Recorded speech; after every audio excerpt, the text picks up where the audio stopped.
Hey guys! Welcome back to Sleeping Stone Whispers, the place where history breathes softly and stories drift like ancient dust in the wind. Tonight, we travel to the sacred fields of Elis, where young athletes trained beneath olive trees, and silence carried the heartbeat of the ancient Olympic Games. It's not the noise of victory we'll hear, but the calm, the sound of sandals on marble, the scent of oil and earth, and the peace that comes after the crowd is gone. So, find a quiet place, breathe slow, and let the past whisper to you. If you love peaceful stories that blend history and soul, don't forget to like, subscribe, and ring the bell, because many more forgotten worlds are waiting to be heard. The morning came slowly to Elis, spilling light across the wide green valley like warm milk. Mist curled above the river Alpheus, soft and silver, breathing gently between the reeds. The water moved lazily, as though even the river was still dreaming. Along its banks, olive trees stood in patient rows, their leaves whispering like quiet prayers. Birds stirred above them, not singing yet, just fluttering, stretching, feeling the sun rise. Somewhere far off, a shepherd's flute sang a single note, long and lonely, echoing over the hills. This was the land before glory, before crowds, before the thunder of footsteps in the sand. Elis was peaceful, the place where the young men of Greece came to train for the sacred games at Olympia. But today, the training field was still empty. Only a few figures moved near the stables, brushing dust from the horses' manes. A boy, not more than 14, carried water jars toward the field. His name was Lyson, the son of a potter, with calloused hands and eyes full of dreams. He stopped by the edge of the river and watched his reflection tremble in the slow current. His face was sun-browned, his hair curled tight, and his expression carried the quiet determination of someone who wanted to become more than what he was. Behind him, the morning spread wider. The temple bells of Zeus rang softly in the distance, marking another day of preparation. Every sound in Elis felt sacred, the crunch of sandals on gravel, the swish of cloth, the faint clang of a bronze shield being polished somewhere near the gymnasium. Lyson placed the water jars down and sat in the grass, watching the sunlight creep up the marble walls of the training hall. One day, he whispered to himself, "I'll stand there too." The thought wasn't pride, it was longing. To run, to fight, to honor the gods with strength and grace. To become part of something ancient and eternal. An old man appeared on the path, Phaedon, the trainer. His beard was gray, his eyes sharp. He carried a wooden staff and walked as if the earth remembered every step he took. "You're early," Phaedon said. "I wanted to see the sunrise over the field," Lyson replied. The old man smiled faintly. "The sunrise doesn't make champions. Sweat does."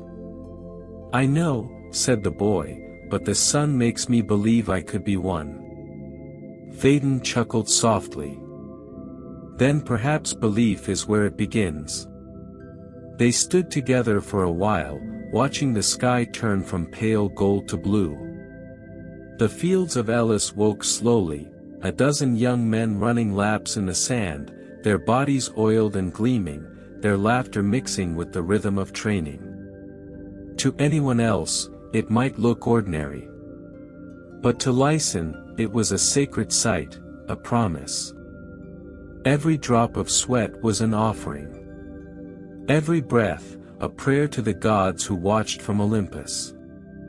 And as the river Alpheus drifted past, slow and dreamlike, it carried their reflections away, small, shimmering ghosts of what they might become. For now, the games were still weeks away. The crowds were distant, the altars quiet. But something ancient stirred in the still air, the faint heartbeat of a legend that would soon begin. And in the hush of morning, with dust rising softly from the ground, the river Alpheus slept on, keeping their dreams safe beneath its gentle surface. The sun rose higher over Elis, spilling light that turned the dust of the training field into gold. From the gymnasium, the air shimmered with movement, the slap of bare feet, the thud of fists meeting skin, the slow, measured voice of the trainer calling rhythm and control. Lyson stood at the edge of the field, a wooden staff in his hand, waiting for permission to join. His heart beat fast, not with fear, but with the excitement of being among men who had come to chase immortality. Phaedon, the old trainer, moved between them like a shadow. His eyes missed nothing, not a stumble, not a weak grip, not a breath too short. He stopped in front of Lyson and studied him. "You wish to learn?" he asked. "Yes, master," said Lyson, bowing his head slightly. "Then learn to listen first," Phaedon said, pressing his staff into the sand. "The sand speaks before the body does. Every mark you make, every step, it tells the truth." Lyson didn't fully understand, but he nodded anyway.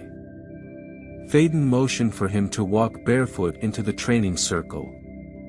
The boy stepped forward. The sand was cool and soft, whispering under his feet. Around him, other students stopped their drills and turned to watch. "Feel the ground," Phaedon said quietly. "This is where all victories begin, not in the sky, not in the temples, here." Lyson closed his eyes. He heard the distant hum of cicadas in the olive trees, the breath of the men beside him, and the faint rustle of wind over the field. When he opened them, Phaedon swung his staff lightly, testing the boy's reaction. Lyson ducked, clumsy but quick. Again, the old man said. They circled, the boy's feet stirring small clouds of dust. The others watched in silence. The only sound was the slow sweep of the staff, the soft hiss of the sand. Then Phaedon spoke, almost like a chant. "Every grain of sand remembers a fall.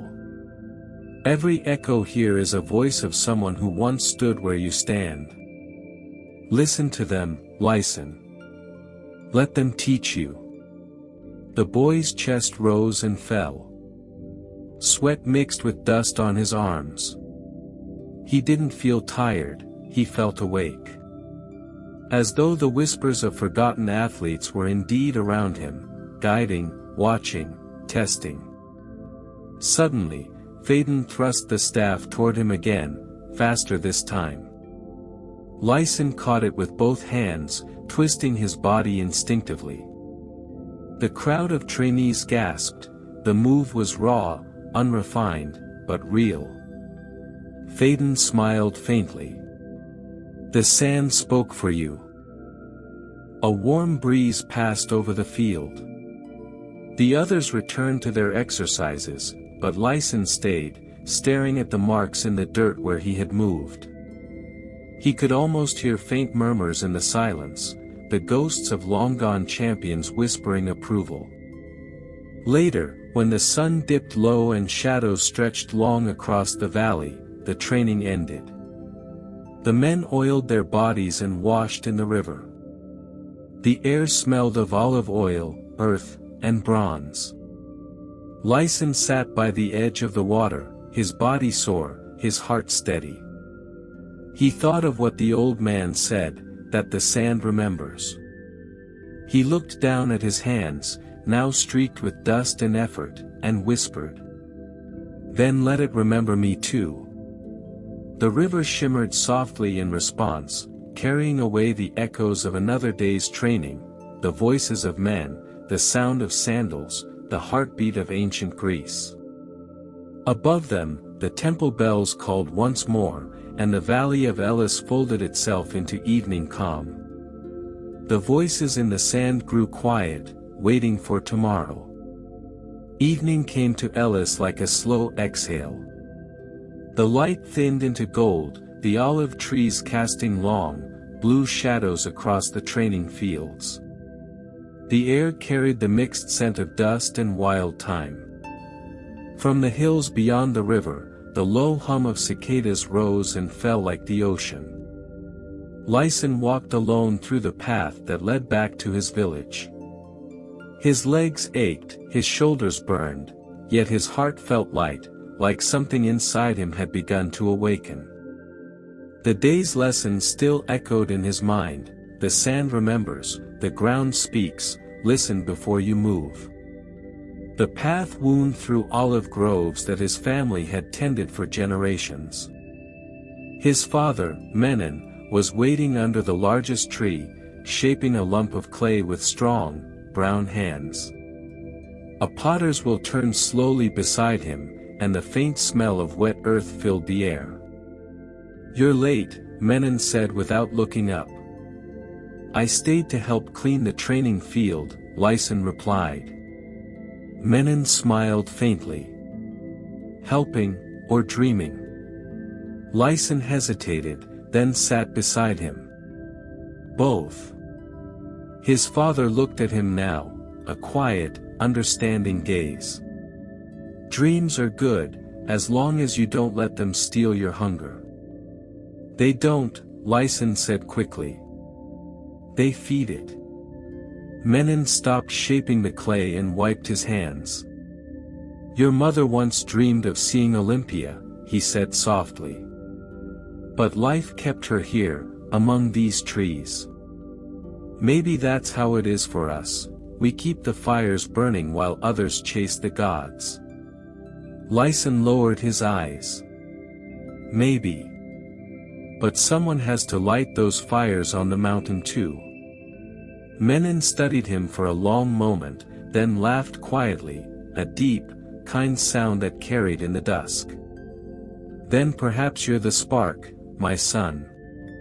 They sat in silence as the sun slipped behind the hills. The olive leaves shimmered in the last light like tiny flames.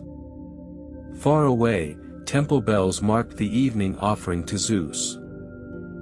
Later, when the stars began to appear, Lyson walked to the small stream that wound behind their home. He crouched and watched the water catch the light of the moon. For a moment, the ripples seemed to move like running feet. He whispered to himself, "One day, I'll run there, in the stadium of Olympia. Not for glory. Not for the crowd. But to feel the gods breathe with me." Above him, the wind moved through the olive branches, and the leaves answered in their gentle rustle, a whisper of faith, a promise of beginnings. In the distance, he could see the faint glow of the training grounds, the soft outline of marble columns against the dark sky. Everything was still. The world of Elis had folded into its nightly rhythm: quiet fires, soft music, the sound of sandals being washed clean. The boy from the olive grove lay on the grass, staring at the stars, the same stars that once watched the heroes of old. The air smelled of oil and soil and sleep. Tomorrow, the training would begin again. More sweat. More dust. More lessons from the silent sand. But for now, the river murmured softly nearby, the olive leaves danced in the wind, and Lyson, the potter's son, dreamed of the sacred games that would one day remember his name. Dawn rose like a slow hymn over the valley of Elis. Mist rolled down from the hills, wrapping the trees in a pale shimmer. From the distant temple of Zeus came a sound, soft at first, then growing stronger, the deep, steady beat of the ceremonial drum. It meant only one thing. The sacred procession to Olympia was about to begin. Across the villages, doors opened quietly. Pilgrims stepped out carrying small bundles, families gathered under olive trees, and priests in white linen robes lifted torches that flickered gold in the morning air. Every 4 years, this day came, a day when the scattered cities of Greece set aside their wars and grievances to walk together, unarmed, to the house of Zeus. Lyson stood among them. His tunic was simple, his sandals worn, but his heart pounded with something larger than pride, awe. He had dreamed of this since childhood, to see the sacred road filled with athletes, poets, and pilgrims. The old trainer Phaedon walked beside him, staff in hand, his face unreadable but his eyes soft. "You see, boy," he said. "This is Greece at peace, the only time the gods allow men to walk together without fear." Ahead of them, a priest raised his torch high. Its flame caught the light of the rising sun, and for a moment, the two fires, one human, one divine, seemed to merge. "The flame of Zeus," whispered someone in the crowd. The procession began. Sandals pressed against the earth in rhythm, like a heartbeat shared by thousands. The air filled with the scent of burning oil and crushed herbs, and the sound of the drum guided their steps, slow, steady, sacred. Children threw flower petals along the road. Old women offered honey cakes to the travelers. From the hills, the faint echo of a lyre drifted through the air. As they walked, Lyson felt something awaken inside him, a quiet voice that said, "This is what you were born for." Not the noise of victory, not the fame of the games, but this, the belonging, the unity, the heartbeat of 1,000 souls moving toward the same light. Hours passed.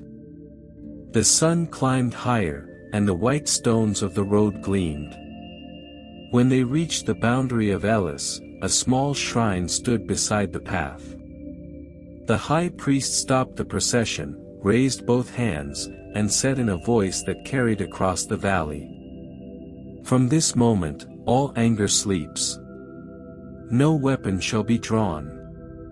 No blood shall stain the ground between here and Olympia. For the will of Zeus is peace." The crowd murmured in reverence. Men placed their swords on the earth. Soldiers unstrapped their armor. Farmers, poets, and wrestlers bowed their heads. Lyson felt tears sting his eyes, not sadness, but the strange beauty of it. For once, the whole world seemed silent, breathing as one. As the procession resumed, the torchlight danced over the olive leaves, and Phaedon whispered beside him, "Remember this, boy. Before glory, before gold, there must be peace." And so they walked on, toward Olympia, toward history, toward the place where gods and men would soon meet again beneath the endless Greek sky. The drums faded into the distance, replaced by the hum of cicadas and the soft whisper of the wind through the fields. The call of Zeus had been answered. By the time the pilgrims reached Olympia, the sun had turned the marble steps of the temple to blinding white. The valley shimmered with heat, yet the air carried a reverence so deep it felt cool, like stepping into shade made of silence. Before them rose the great temple of Zeus. Columns tall as pine trees, walls carved with gods in motion, running, wrestling, flying. The statue inside was said to be alive, Zeus seated upon his throne, forged from ivory and gold, eyes of crystal looking down as if they could still see the fire of creation. Lyson had heard the stories since he was a boy, but standing there, he realized stories were small things compared to what stood before him. The athletes gathered at the steps, bare-chested, their skins shining with oil, their expressions solemn. The priests moved among them, carrying bowls of salt water from the Alpheus River. Phaedon touched Lyson's shoulder. "Watch closely. You'll not see anything more sacred in this life."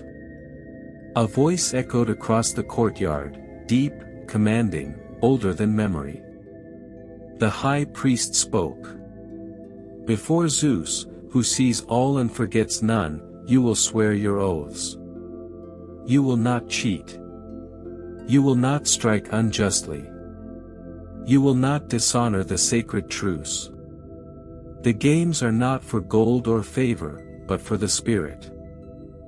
To remind man that the divine is within his reach, but never his possession. Each athlete stepped forward. They dipped their hands into the water, then raised them to the statue, whispering their vows. The sound, hundreds of voices murmuring at once, filled the temple like a living sea. When it came Lyson's turn, his heart pounded so hard it felt like thunder in his chest. He wasn't yet a competitor, just a helper, an apprentice, but Phaedon insisted he offer a small vow anyway. He stepped up to the marble basin. His reflection quivered in the rippling water, a boy's face surrounded by the faces of men. He touched the surface gently and whispered, "I swear by the Father of Thunder, I will walk with honor. I will train with truth. And when I fall, I will rise again." His voice was quiet, but somehow it echoed, caught by the temple's vastness. The priest paused and looked at him for a brief moment, a knowing smile, faint but real. Outside, thunder rumbled faintly over the distant mountains. The people looked up in wonder. Some said it was coincidence. Others said Zeus himself had heard. As the ceremony ended, the athletes poured back into the sunlight. Drums rolled from the fields below, marking the beginning of the sacred games. The air shimmered with both heat and hope. Lyson stood at the base of the steps, staring up at the towering figure of Zeus within the shadows of the temple. He whispered to himself, "You heard me, didn't you?" A breeze passed through the courtyard, warm and strong, scattering petals and dust across the stones. It felt like an answer, wordless, powerful, ancient. Phaedon joined him. "The god always hears," he said softly. "But remember, he also watches what you do when no one else does." They stood together, teacher and student, beneath the gaze of marble eyes that had seen centuries of men come and go, kings, slaves, victors, and dreamers. And somewhere far above, the thunder rolled again, softer this time, as if it were laughing.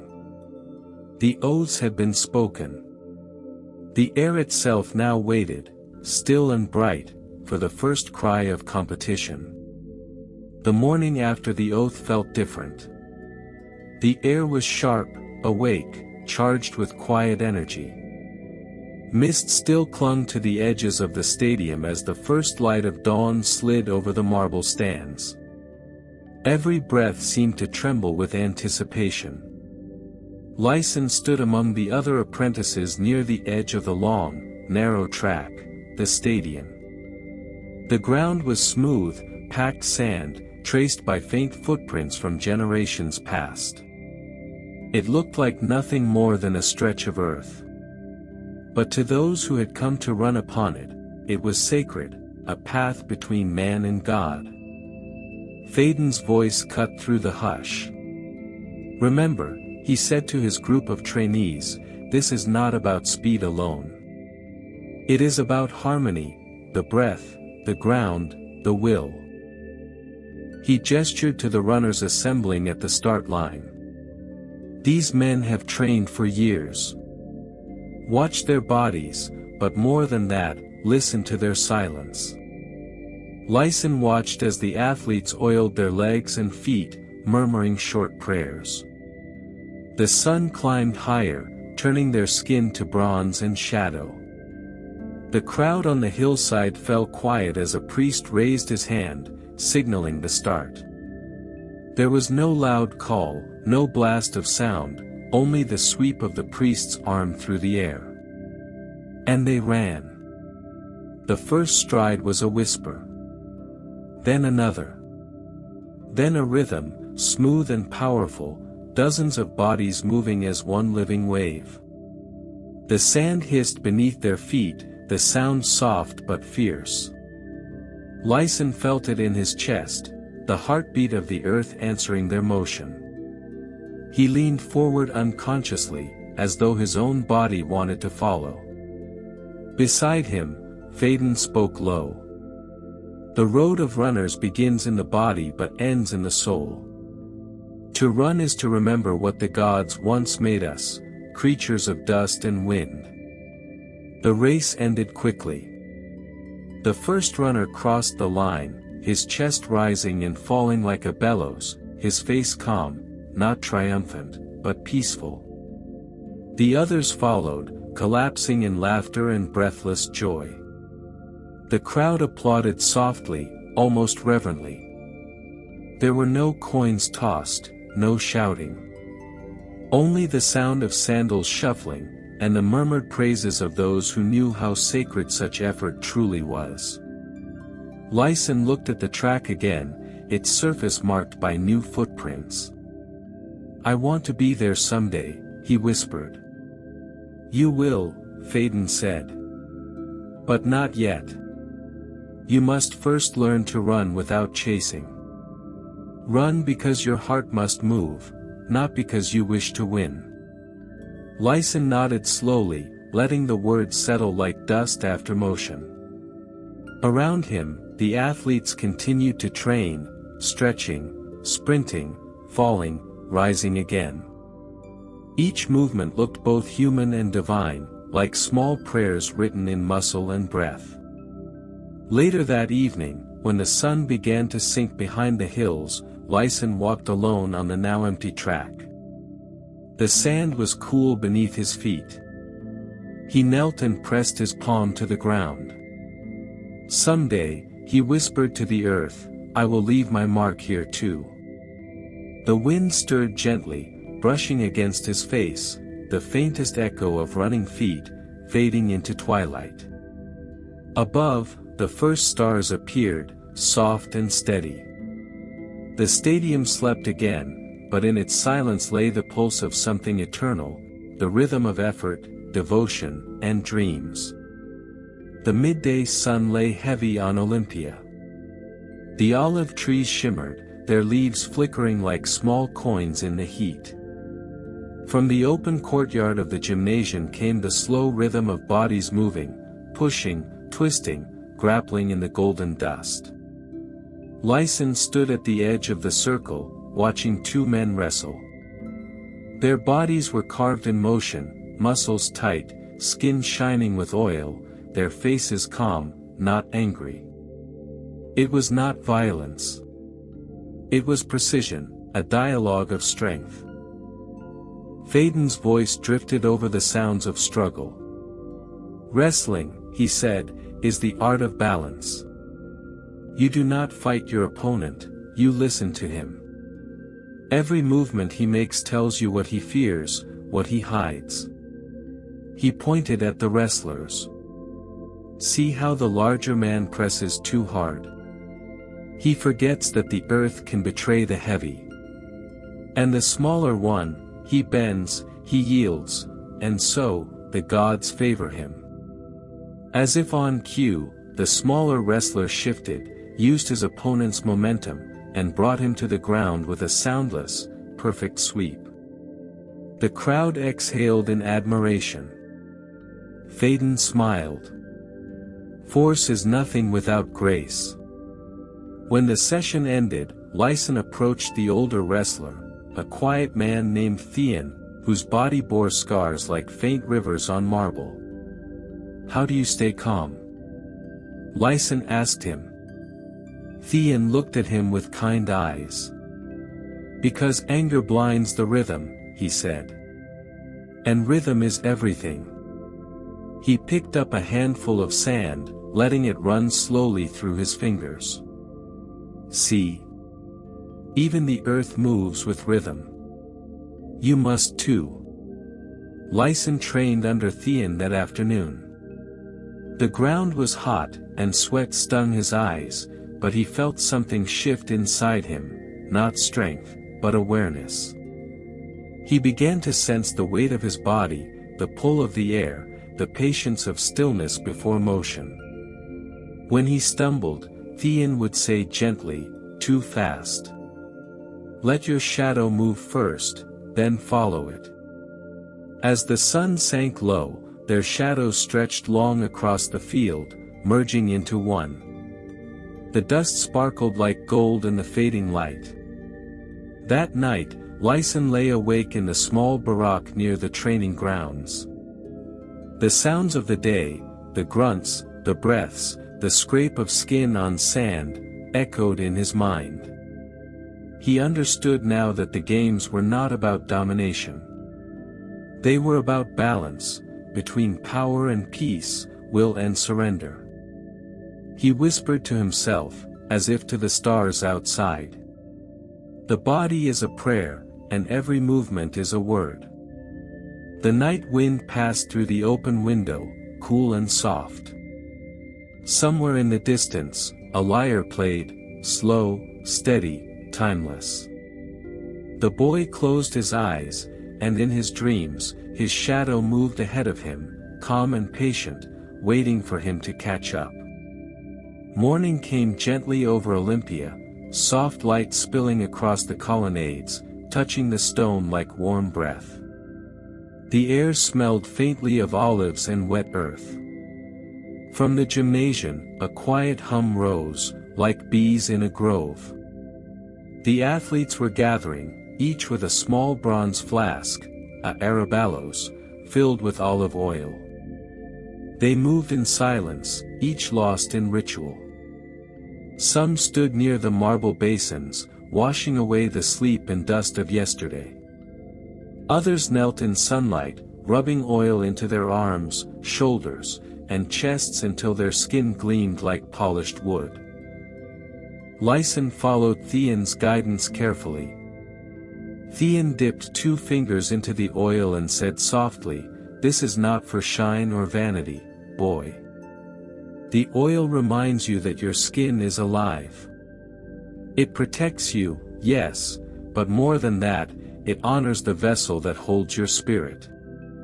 He poured a few drops into Lyson's palm. "Now rub with patience. The body listens to how you touch it." Lyson spread the oil slowly, the scent deep and earthy.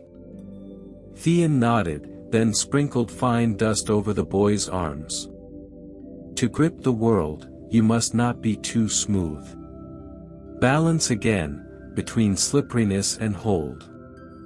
As they worked, the courtyard glowed, a landscape of golden figures, oiled and dusted, every muscle catching the morning light. The sound of strigils, curved bronze scrapers, swept across the field like a soft metallic whisper. The athletes used them to scrape off oil, dirt, and sweat, cleansing the body for new labor. Each motion was measured, slow, deliberate, almost prayerful. Across the yard, a boy sang a training hymn.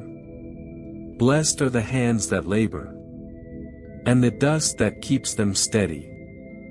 Blessed is the body that bends in truth, and rises again with grace." Thean smiled faintly. "The song is old. My teacher sang it to me when I was your age." When they finished, the athletes gathered near the fountain. Thean took a small bowl of oil, mixed with crushed bay leaves, and brushed it over Lyson's forehead. "For clarity," he said. Then he gestured toward the track. "Now, run." Lyson ran until his lungs burned, but this time, he felt different. The air seemed to move with him, not against him. His heartbeat was not wild, it was steady, like a drum keeping time for his steps. When he returned, Thean simply nodded. "You are learning to respect the vessel. Soon, you will learn to listen to it." As the day faded, the athletes washed again, a ritual that ended as it began, in silence. The oil, the dust, the sweat, all were washed away in the cool evening water. Lyson looked down at his reflection. The face staring back at him was still his, but calmer, more certain, as if the day had carved something unseen into his soul. That night, as he sat under the olive tree near the training field, he thought of how even gods needed temples, and how his body, too, was one. Perhaps, he whispered, the games are not about winning. They are about remembering that we are both flesh and spirit, dust and light. The stars shimmered faintly overhead. The wind brushed through the leaves, carrying the scent of oil and earth, as if even the night breathed in rhythm with them. The sun had softened into gold when a stranger arrived at the gymnasium. He was old, thin, wrapped in a pale linen robe dusted with marble powder. He carried a small wooden chest and a hammer worn smooth from decades of use. His name, they said, was Dion, the sculptor from Athens, once known for carving gods. Now, he carved only men. Theon greeted him with quiet respect. You've come for the games. Dion smiled faintly. Not to watch. To remember. He walked slowly around the training field, his eyes tracing every curve of muscle, every gesture, the bend of a wrist, the tension in a back, the way an athlete's breath expanded his chest before a throw. He said nothing for a long while. Only the tap of his cane and the rhythm of young men moving filled the silence.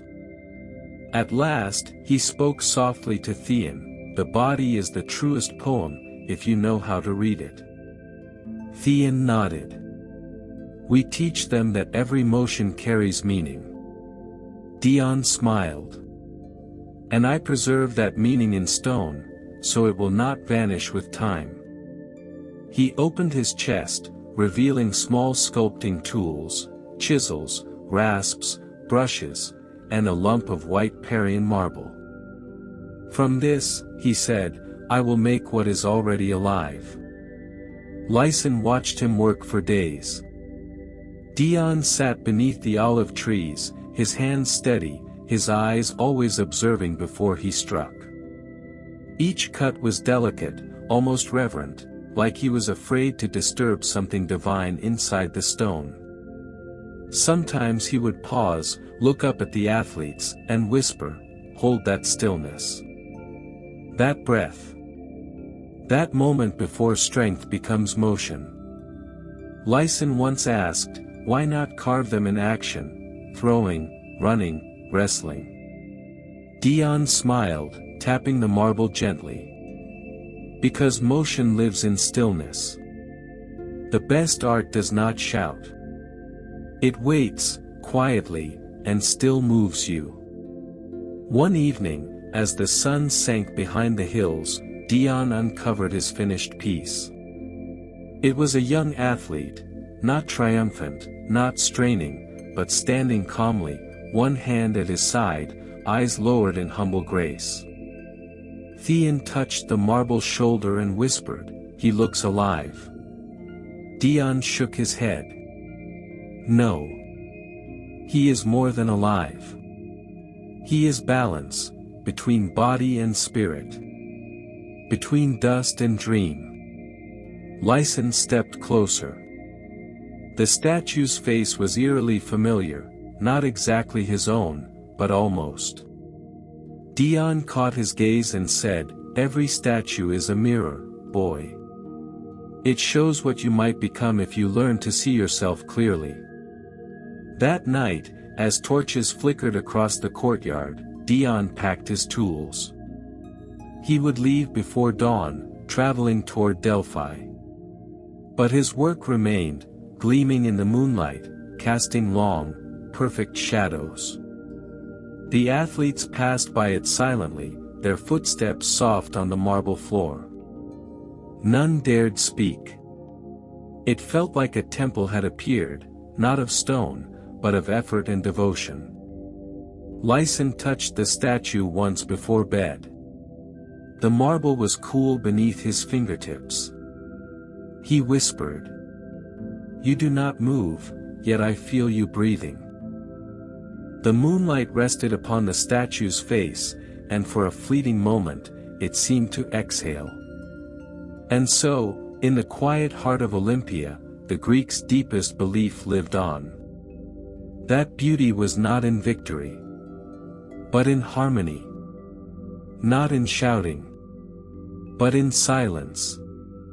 The dawn rose pale over Olympia, not loud, not triumphant, but slow and solemn. The valley lay wrapped in mist, and the river Alpheus moved like liquid silver through the trees. The air was cool, scented faintly with laurel and smoke. From every path, men began to appear, athletes, priests, musicians, and citizens, all walking barefoot, robes gathered, faces calm. No one spoke. This was the morning of the procession, when the sacred flame would be carried to the altar of Zeus. Lyson walked among them, his heart thrumming softly, not from pride but from awe. Theon walked beside him, his hands folded. "Today," he whispered, "you are not just a man. You walk as one breath of a greater body." At the front of the procession, 12 priestesses in white linen carried bowls of water drawn from the Cladius River. Behind them, musicians played the slow drone of flutes, low, haunting, ancient. Then came the torchbearer, a young woman chosen for her purity and grace. Her name was Callianira. She held a bronze torch that shimmered faintly in the dim light, its flame not yet lit. The crowd followed her up the sacred hill toward the temple of Hera, where the fire of the gods waited. The temple stood quiet among the olive trees, columns rising like pale ribs against the sky. Within, a single priest knelt before an ancient bowl of fire, said to be kindled from the sun itself. When Callianira stepped forward, the priest spoke. "The flame that burns here is not for warmth or war, but for remembrance. That we were born of light, and return to it." He touched his bronze mirror to the sunlight pouring through the temple's opening, catching it in the polished curve, focusing it until a spark leapt alive on the torch. A soft murmur rippled through the gathering, not applause, but reverence. The sacred flame was lit. Callianira turned slowly, her face bathed in gold. She began the descent from the temple, and as she walked, the light caught the faces of those who followed, each step glowing brighter, until the entire procession shimmered like a moving river of fire. At the altar of Zeus, she lifted the torch high. The priest intoned, "From this light, all games shall begin. Let no act of greed, no word of cruelty, touch what is sacred." He touched the torch to the central brazier. The flame rose, steady, alive, eternal. For a long while, no one spoke. Even the wind held its breath. Then the flutes began again, soft and circular, and the crowd dispersed like mist, leaving only the sound of sandals on marble and the faint crackle of the sacred fire. Lyson stood near the altar, watching the smoke rise into the morning sky. It smelled of olive wood and something older, a sweetness like time itself. Theon's voice was low beside him. "Now, the games belong to the gods." And for the first time, Lyson understood what that meant, that every race, every throw, every heartbeat from now on would be an offering, not a contest. He looked at the flame again, and it seemed to move inside him, quietly, endlessly. The sun had climbed higher now, turning the marble steps of the temple to gold. The air trembled with heat, but no one moved from their place. The athletes, dressed in simple linen, stood before the temple of Zeus, their faces solemn. Inside, the sacred fire still burned from the morning ceremony, steady and soundless. It filled the air with the faint crackle of olive wood and the scent of bay leaves. A low chant began, voices of the priests, deep and resonant, rising like wine through the columns. The sound seemed to come from the stone itself, echoing through every chamber. Blessed are the hands that strive with honor. Blessed are the hearts that seek not victory, but truth. Blessed is the body that remembers it is borrowed from the gods. Theon bowed his head.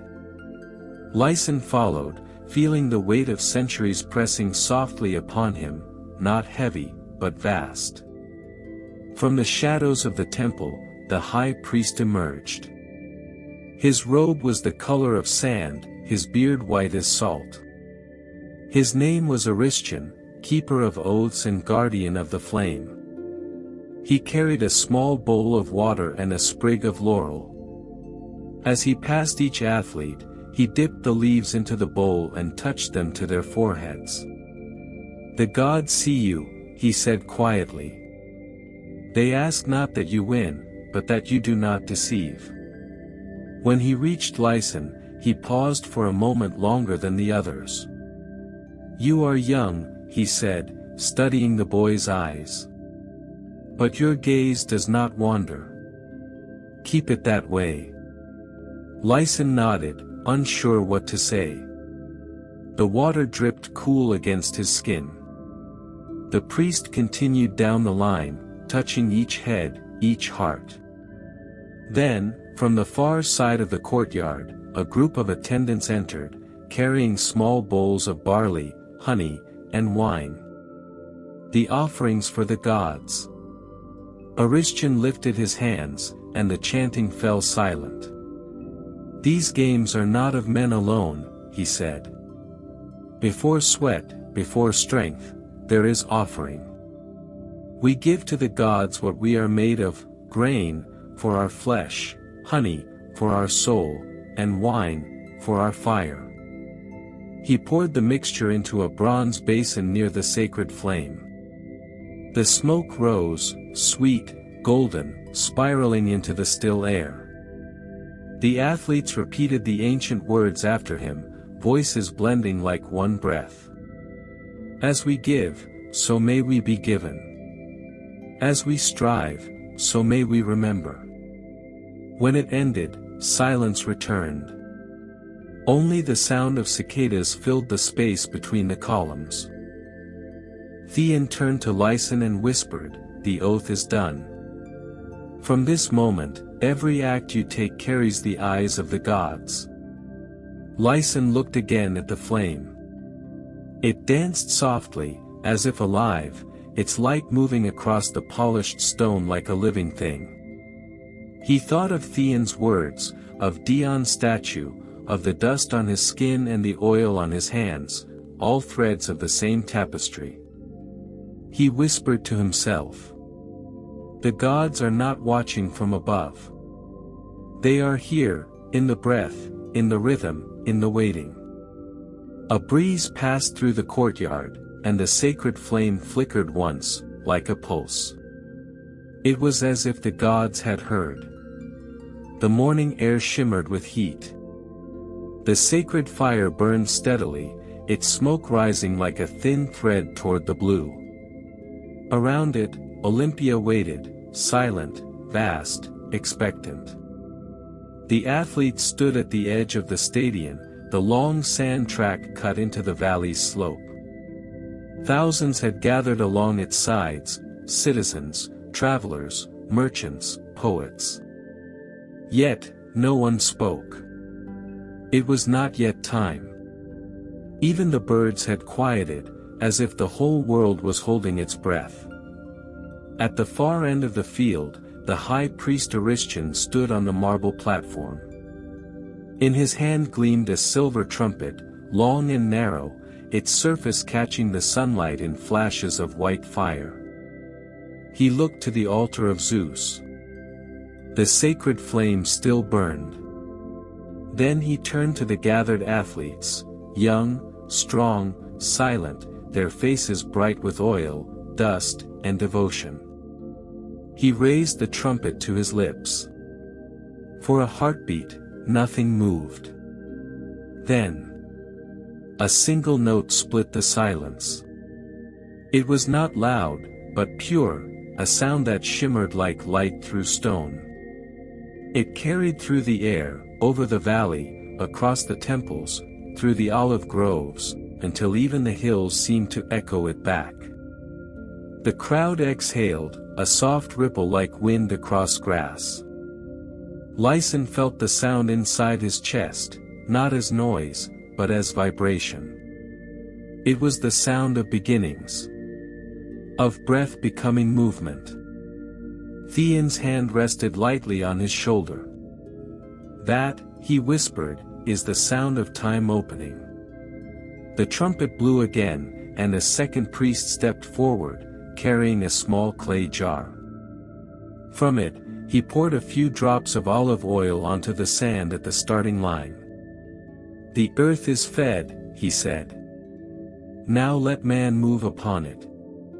The first group of runners stepped into the sunlight. Barefoot. Silent. The dust clung to their ankles like gold powder. Their bodies leaned forward, tense with contained energy. Each breath they took was a prayer, each heartbeat a drum. When the third note sounded, they ran. The sound of their feet was like rain on dry stone, rhythmic, fierce, yet strangely peaceful. The crowd watched in reverent stillness, their eyes following the motion as if watching the dance of elements, dust, sweat, sunlight, air. Lyson felt his throat tighten as they reached the end. There was no roar of victory, no wild cheering. The first runner stopped, touched the ground, and bowed to the flame. Only then did the others follow. The trumpet sounded one last time, a single, descending note that faded slowly into the open air. The games of Olympia had begun. And yet, there was no rush, no chaos, only harmony. Theon turned to Lyson, his voice low and steady. Do you hear that, boy? That's not just a trumpet. It's the sound of men remembering what they were made for, to move with purpose, not pride. Lyson watched the flame flicker again in the distance.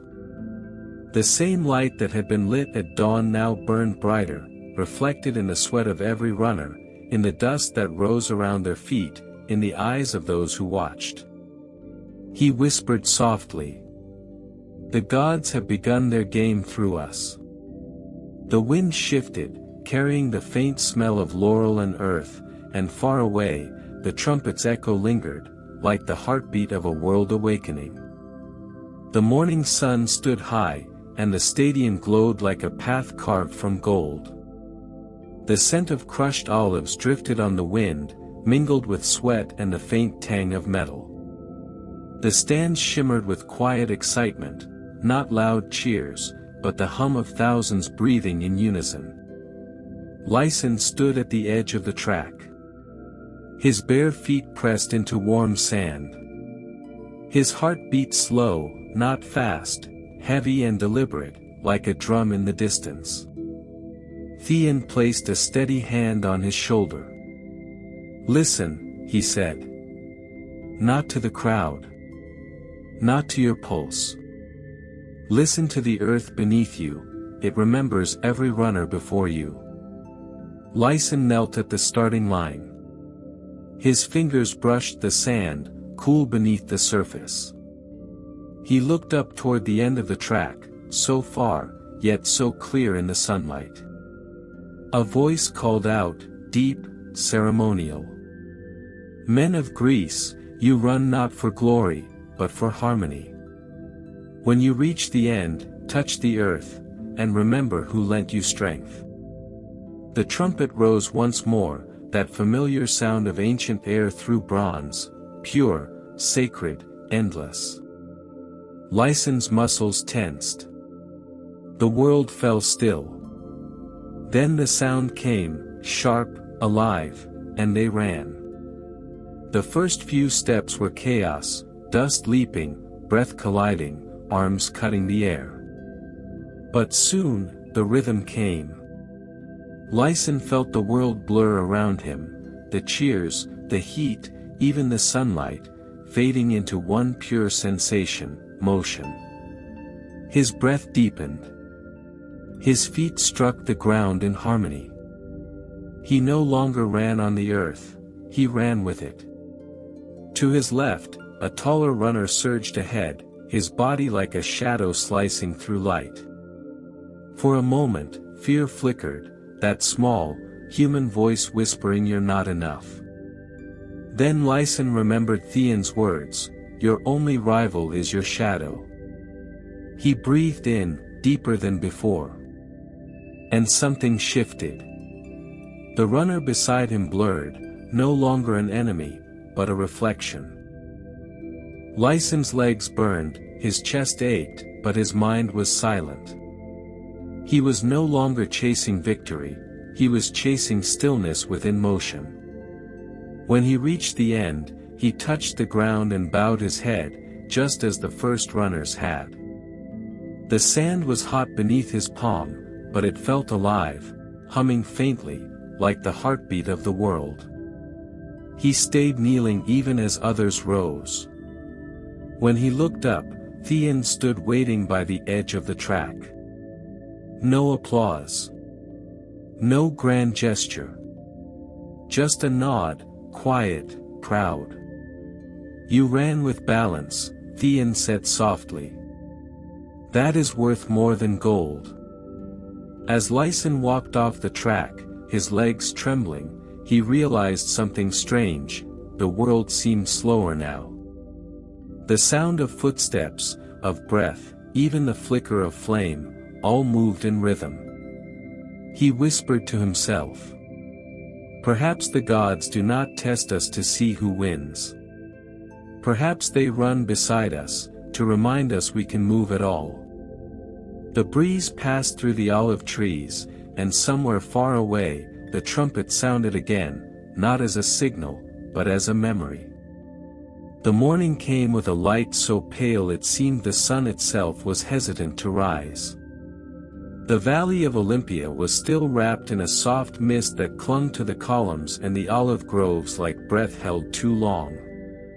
And within that hushed grayness, one man ran. His name was Dion, a farmer's son from the hills of Arcadia, a place of shepherds and quiet mornings. But Dion did not run like a shepherd. He ran like someone chasing the horizon itself. His sandals slapped the ground in a steady rhythm, his breath sharp in the cold air. The dust rose behind him like a thin ghost following his every step. He had been training for this, for years perhaps, though he could never name the day it began. His father had once told him, a man's worth is not in the speed of his body, but in the steadiness of his heart. But Dion had always felt his heart was too restless to stay still. It beat for movement, for distance, for the echo of his own footsteps returning from far away. That morning, he ran not in the stadium, not among cheers or trumpets, but in the quiet hills outside the city. He wanted to feel the earth before the games, the true earth, not the sanded tracks of Olympia, but the raw soil that had raised him. With each stride, he whispered a prayer to Nike, the winged goddess of victory, though his prayer was not for triumph. It was for clarity, to know why he ran. As he climbed the hill, the mist began to clear, revealing the faint outline of the temple of Zeus in the distance. Its marble columns glimmered in the newborn sun. The sight caught his breath, not because of beauty, but because of what it demanded. Those columns watched every athlete, every man who dared to stand before them. They were not just stone, they were witnesses. Dion stopped at the top, his chest heaving, his legs trembling. The valley stretched below like a sleeping god. The Alpheus River curled through it, a thin silver line of life. From far away, he could already hear the early morning calls, the horns announcing the beginning of preparations for the games. The sacred truce had begun. No wars would be fought, no blood spilled, except that of sweat and pride. He knelt and touched the earth, dusty, warm, ancient. "Let me run in truth," he whispered, "not in vanity." The wind answered him, carrying the faint smell of olive oil and smoke from the athletes' campfires. By the time he returned to Olympia, the city was stirring. Merchants were setting up small stalls selling bread, wine, and trinkets shaped like laurel crowns. Children ran barefoot through the alleys, pretending to be champions. And on the training field, men from every corner of Greece stretched, wrestled, or stood silently under the sun, waiting for their turn to prove something to the gods, or to themselves. Dion joined them quietly. His fellow runners nodded, acknowledging his presence. They all knew him, not as the strongest or the fastest, but as the one who trained when no one watched. Among them stood Lycus, the reigning champion, tall, sharp-eyed, his body carved by discipline. He had the posture of someone who already knew victory belonged to him. "You run early," Lycus said, his tone calm but edged. "I run to remember why," Dion replied, meeting his gaze. Lycus smiled faintly. "Then remember to finish ahead of me when it matters." The others laughed, but Dion didn't. He had learned that laughter, like applause, fades quickly. What lasts is the silence afterward. As noon approached, the trainers called them together. The day's drills began, bursts of running, sudden stops, the burning ache in the lungs. The sound of sandals on packed earth filled the air. The heat shimmered, and the dust clung to their skin like a second layer of struggle. Dion found rhythm again. Step, breath, heartbeat, all in time. Around him, men grunted, gasped, fell, and rose. The line between exhaustion and faith blurred. Each stride was a question, each breath an answer whispered too softly to hear. And then, for a moment, a fleeting second, Dion felt it. The world disappeared.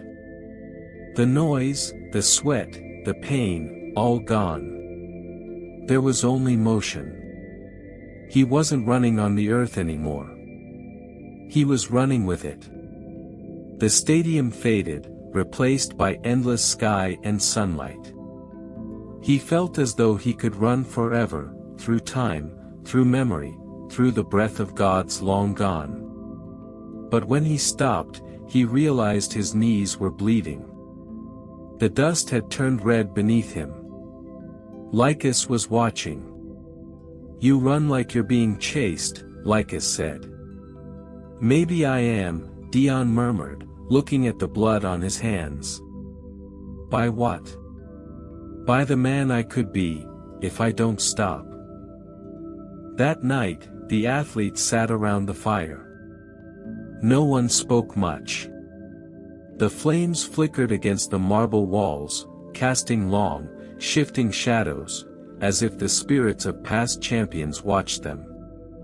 Dion stared into the fire and thought of the race ahead, the race of men and shadows, they called it.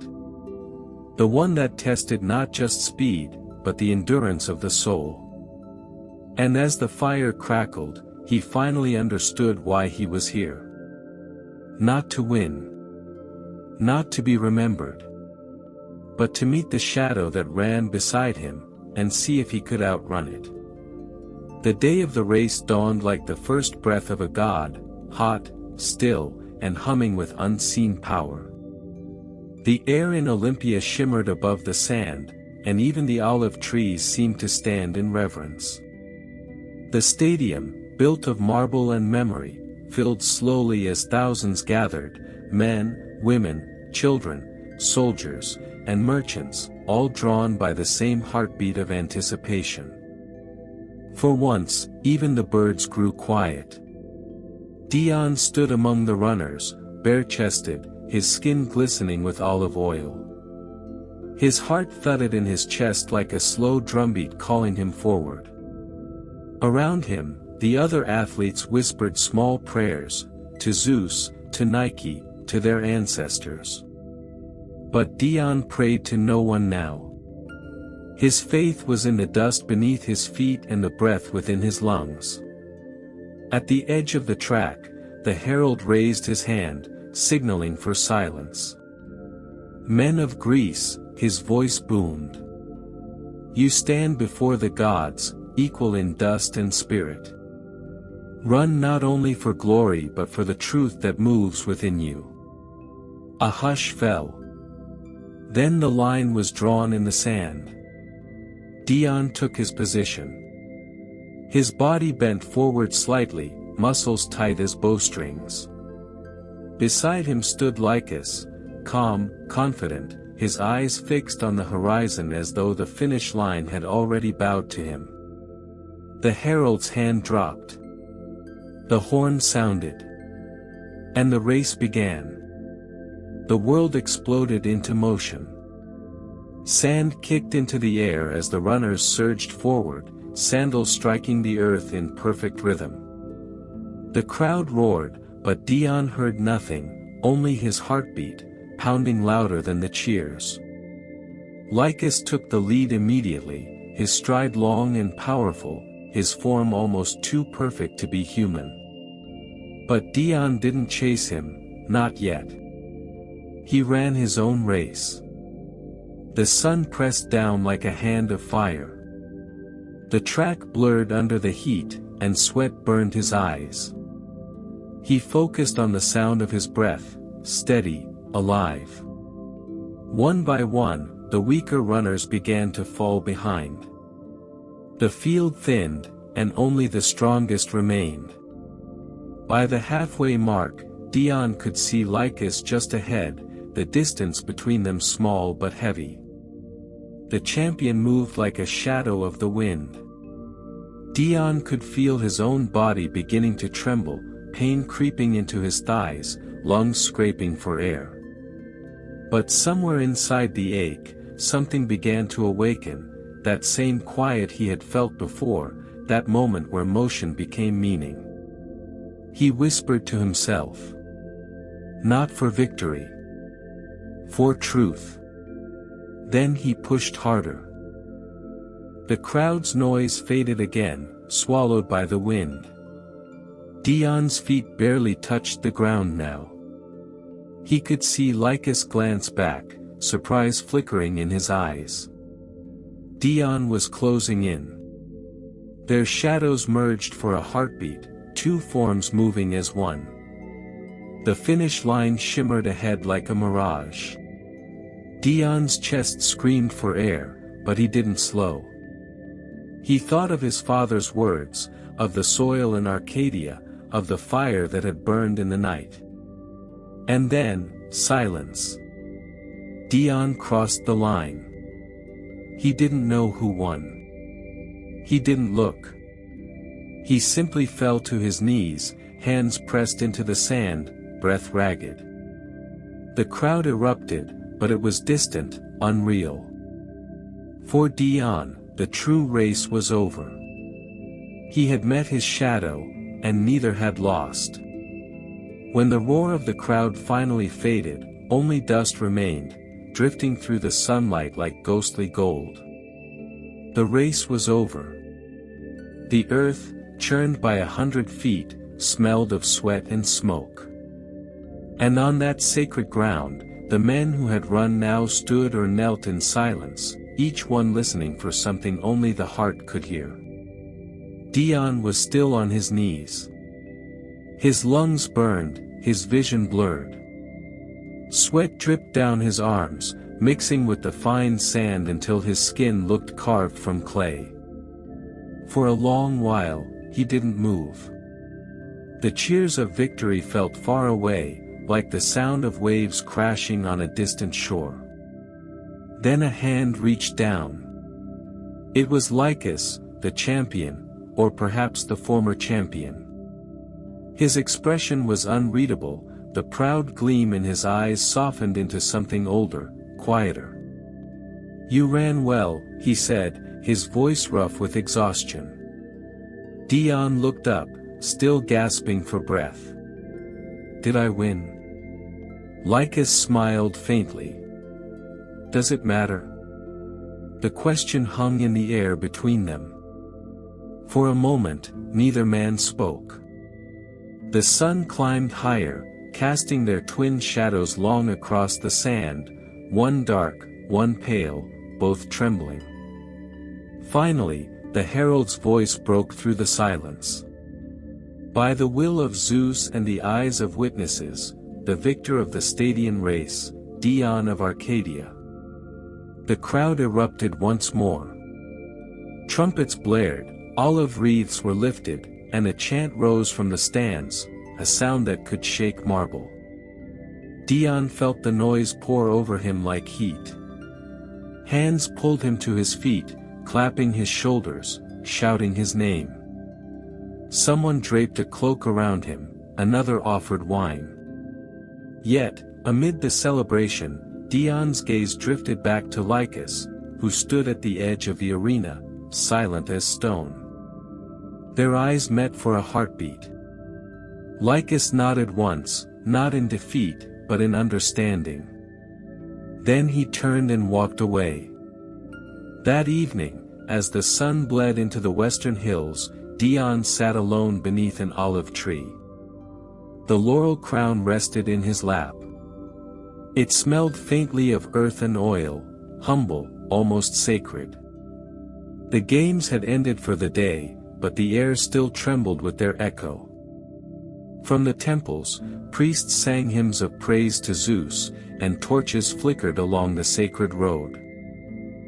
The gods, it was said, walked unseen among the victors, measuring not their speed, but their hearts. Dion looked at his hands, still trembling.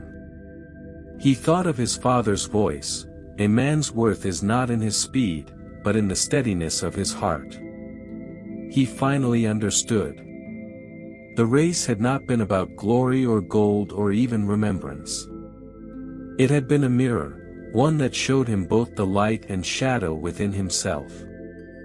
He whispered into the warm night air. "If the gods were watching, I hope they saw more than a man who ran fast. I hope they saw a man who ran true." The olive leaves rustled softly, as if in answer. The next morning, Dion would be called before the altar of Zeus to receive his wreath, to be hailed as a hero of the games. Songs would be sung. Poets would carve his name into history. But none of that mattered to him now. Because in that quiet twilight, surrounded by dust, olive trees, and the faint hum of unseen gods, Dion felt something deeper than triumph. He felt peace. That night, Olympia glittered like a constellation fallen to earth. Torches lined the marble streets, and the scent of roasted lamb, honey cakes, and burning incense filled the warm air. The victors of the games, the swiftest, the strongest, the most cunning, were led to the sacred hall, where the feast of the victors would be held in honor of Zeus. Dion followed silently behind the others, still feeling the echo of the race in his bones. He wore a simple linen robe, and upon his head rested the olive wreath, light as breath, yet heavier than gold. Around him, the crowd parted like water, reaching out to touch his hands, to call his name, to glimpse the man who had outrun even Lycus. Inside, the great hall was filled with light. Bronze bowls overflowed with fruit, amphorae brimmed with wine, and musicians played slow, haunting melodies that wound through the columns like smoke. The victors took their seats on carved benches, their faces glowing with pride and fatigue. Priests moved among them, pouring libations and chanting blessings to the gods. When Dion sat, an old priest approached him, white-haired, his eyes sharp as moonlight. He placed a hand on Dion's shoulder. "You ran well, son of Arcadia," he said. "Zeus himself must have watched you." Dion bowed his head respectfully.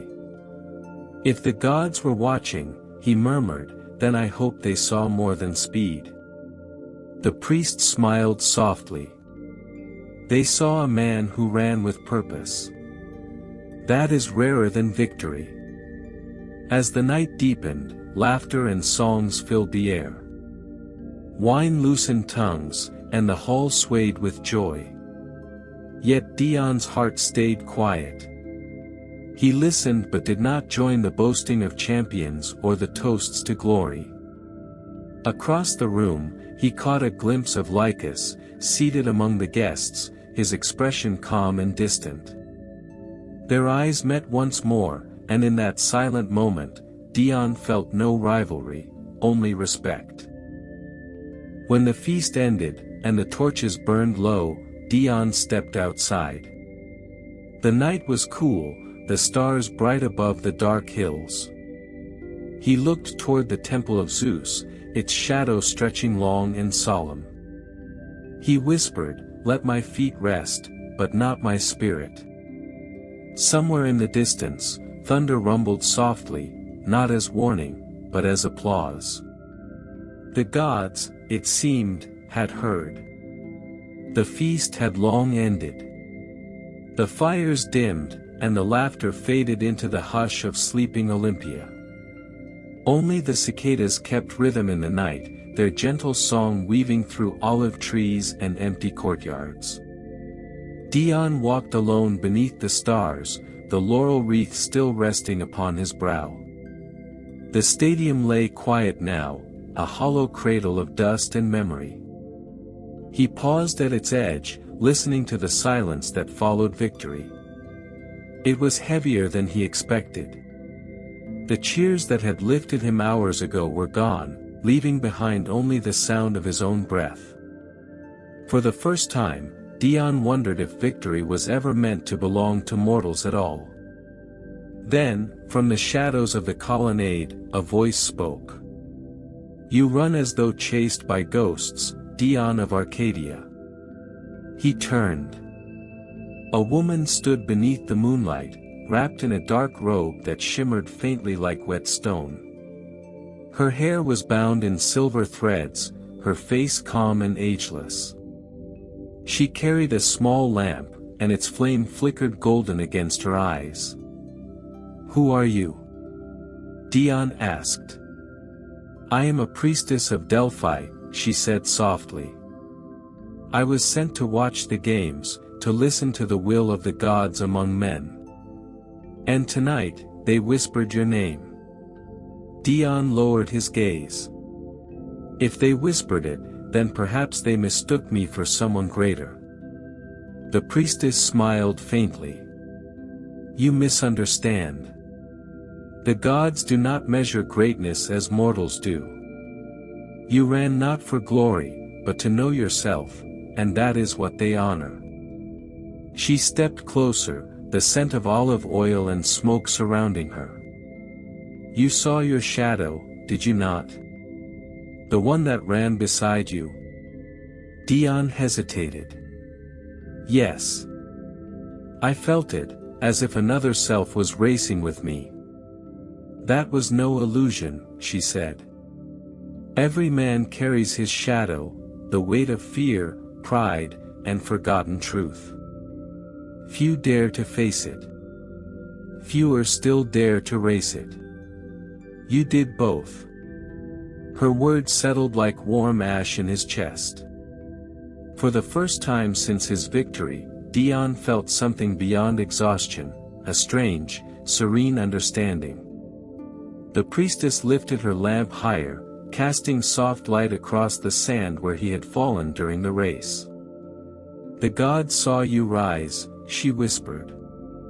"And in that moment, you became part of them, not in power, but in courage. Then she turned toward the temple and began to walk away. "Wait," Dion called. "Will I see them again?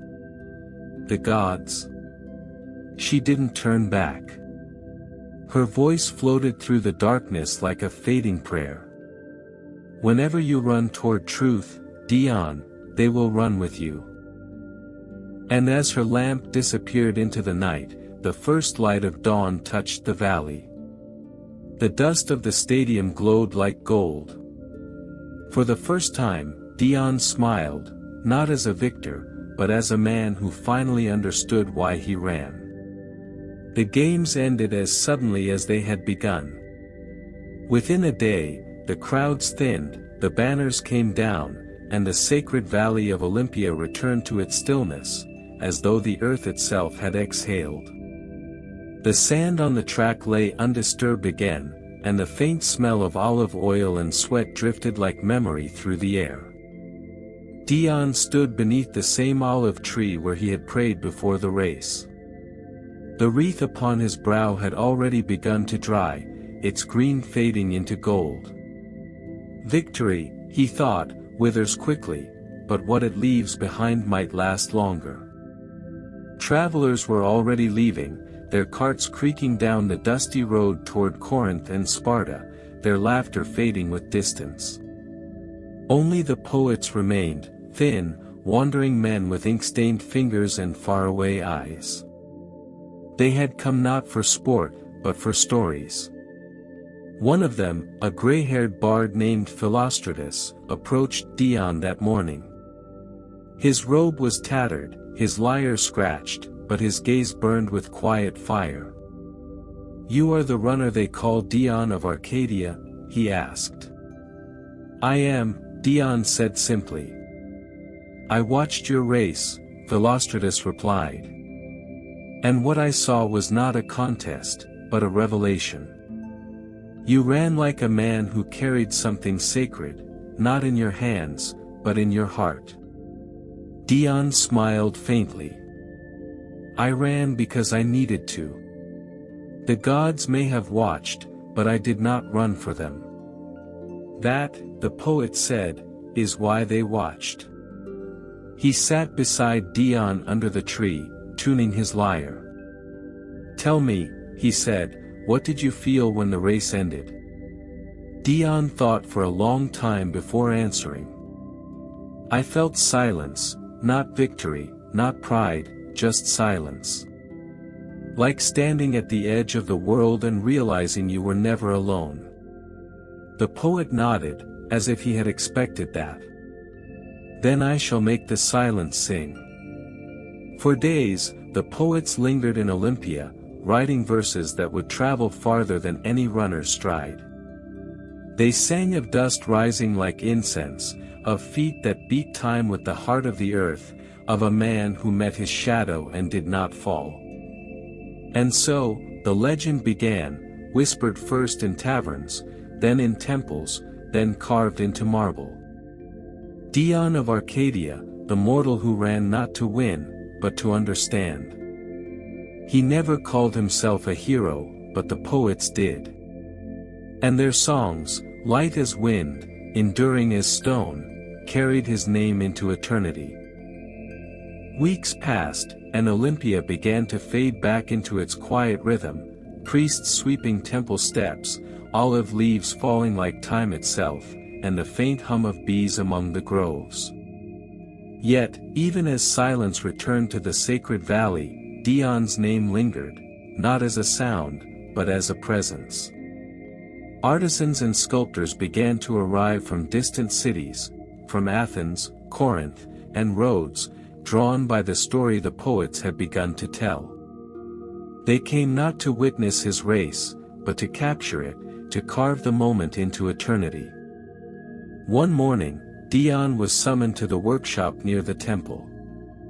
He entered to find marble blocks standing in rows, the air heavy with the scent of dust and chiseled stone. Sunlight filtered through the openings, touching unfinished faces and limbs frozen in motion. A sculptor, Menander of Thebes, greeted him. His hands were white with marble powder, his eyes bright with obsession. "You are the one they call the runner of shadows," he said. Dion smiled slightly. "That is what they say." Menander studied him closely, as though trying to see not the man before him, but the story that lived inside him. "I will carve you," he said simply. "Not as a god. As you are, breathing, imperfect, alive in the moment before triumph." "I'm not sure I wish to be carved," Dion replied. "Stone lasts longer than truth sometimes." The sculptor paused, lowering his chisel. "And yet, truth needs a vessel. Words fade. Statues endure." Dion looked around at the half-formed figures, wrestlers, runners, heroes. Some appeared fierce, others serene. Each one tried to capture the divine in flesh. He realized, with quiet humility, that soon he too would become one of these, a symbol, not a man. Still, he agreed.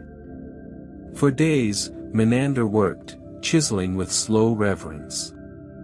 The hammer's rhythm echoed like a heartbeat in the still air. Dion often watched from the shadows, wondering how a piece of stone could ever contain something as fleeting as motion, or as fragile as faith. When the statue was finally unveiled, it stood not in glory, but in stillness, Dion mid-stride, head slightly bowed, eyes focused forward, as if listening to the whisper of the wind. There was no laurel on his brow, no triumph in his stance, only calm, quiet determination. People gathered and bowed before it. Children touched the feet for luck.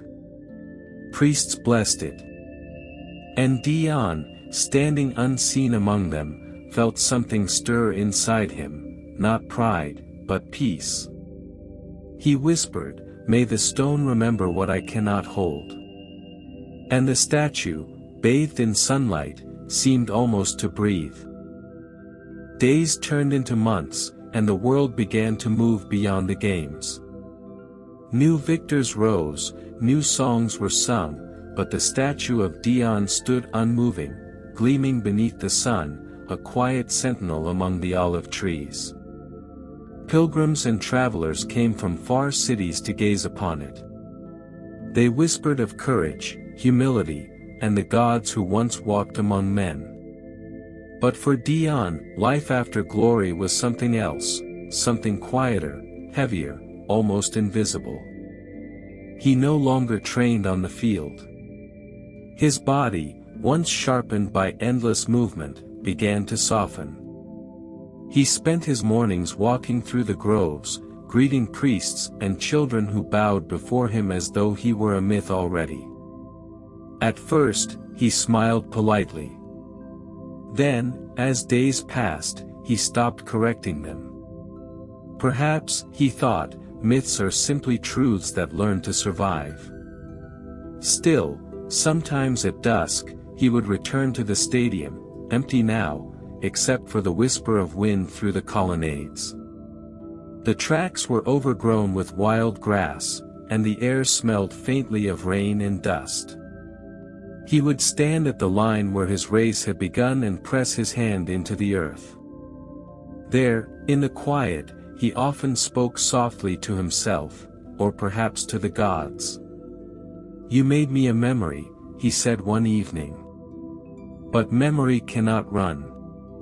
The wind stirred the dust. The faint sound of sandals echoed, or maybe it was only his heartbeat. Behind him, a group of travelers approached, pointing at his statue in awe. "They say that's him," one whispered. "The man who outran his own shadow." Dion turned to them, smiling faintly. "Shadows cannot be outrun," he said. "Only understood." The travelers looked puzzled, unsure who he was.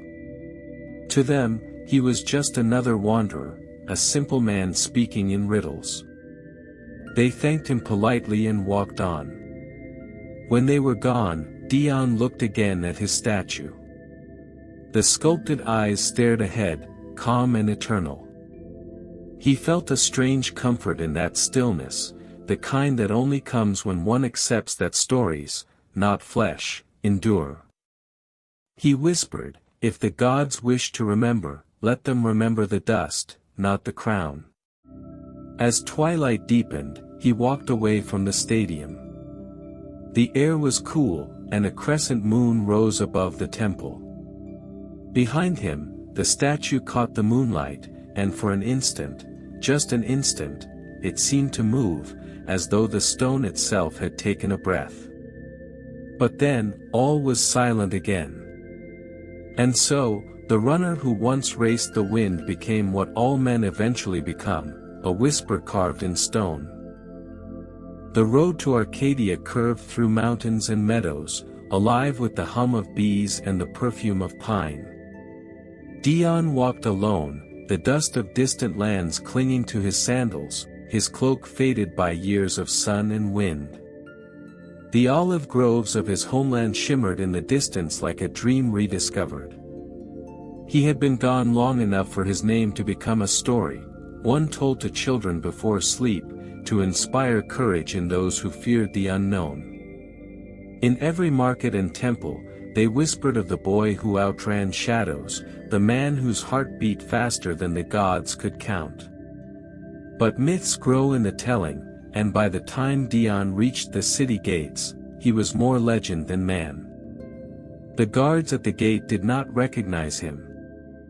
They bowed to the statue of his likeness that stood outside the walls but only nodded at the dusty traveler who passed beside it. Dion smiled faintly at the irony. He entered quietly, without announcement. Arcadia had changed. The streets were wider, the houses painted bright with new stone.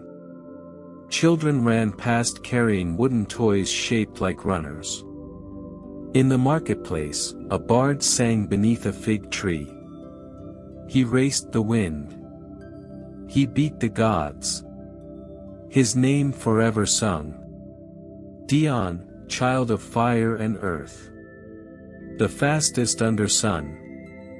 Dion listened, half smiling. The words were beautiful but wrong. He had not beaten the gods, he had survived them. An old potter looked up from his stall and squinted at him. "You look familiar," the man said. "You remind me of the statue by the temple." Dion shrugged lightly. "Many travelers do." The potter chuckled. "Aye, but not many speak with the calm of one who's seen Olympus." That night, Dion stayed at a small inn near the river. He watched the moon reflect on the water and listened to the city breathe, laughter, footsteps, the faint notes of a flute. It was strange to return and find his own story living without him. He whispered to the river, "Perhaps that is what it means to be mortal, to leave echoes behind." In the distance, temple bells rang, soft, solemn, and eternal. The sound folded into the wind, carrying his name far across the hills. Somewhere, unseen, a shadow stirred, the faint shimmer of a god's memory, and smiled. For even the immortals, it seemed, could not forget the runner who once defied the wind. Morning rose over Arcadia like a quiet blessing. The city glowed gold beneath the soft touch of dawn, rooftops glimmering, olive leaves trembling in the gentle wind. Dion walked through the narrow lanes toward the central square, where the bards gathered to trade songs and tales. He stopped at the edge of a small crowd.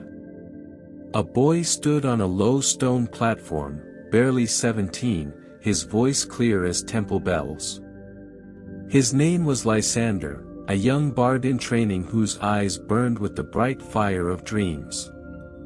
"Listen, friends," the boy cried, raising his hand. "The gods once sent a storm to test the heart of man.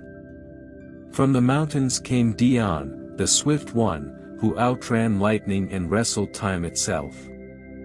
When he crossed the line, the gods bowed, and man was crowned their equal. Applause rippled through the crowd. The boy beamed with pride, unaware of the quiet figure standing at the back, the man his story glorified. Dion listened, a strange ache in his chest. The tale was beautiful, but it was no longer his truth. After the applause faded, Dion stepped forward. "That's quite a story," he said softly. "But tell me, what did Dion do after the race?" Lysander blinked. "After the race?